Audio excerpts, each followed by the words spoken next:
Pero mga paps, ang kanyang pare-repair ko na crankcase. Kaya lang may napansin ako sa loob. Nakuha akong kapirasong aluminum. Parang rocker arm ito. At saka itong maliit na sa dulo ito ng adjuster ng rocker arm. Naputulan ka tatay ng rocker arm? Dalawang rocker arms. Ayun. Sa Burungan yun. Buti na lang nahulog sa crankcase. Hernani. Matagal na? Ito, hinahanap ko nga yung Yan yung video. Yung dati pala nito naputulan na sa Burungan Samar. Oh, Hernani. Hernani. Oh. Doon tumirik ito kasi naputol yung timing belt Oh.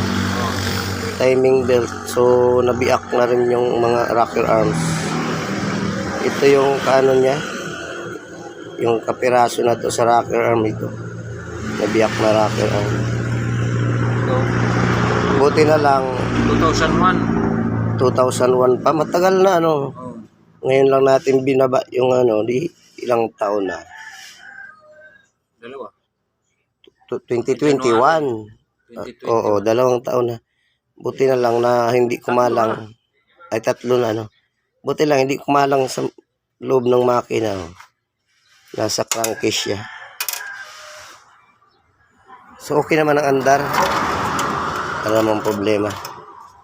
Pinaba ko to kasi lost thread. Ito, lost thread itong drain plug. Wala na, delikado na. So, papalitan na ito. Pati itong thread niya.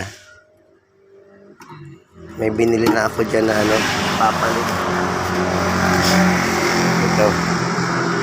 May papalit ko dyan. Ito palalagay din. Pahihinang acetylene.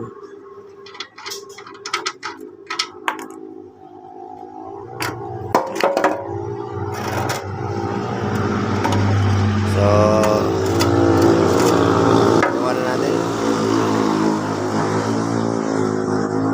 papahinang natin ito sa acetylene sa latero.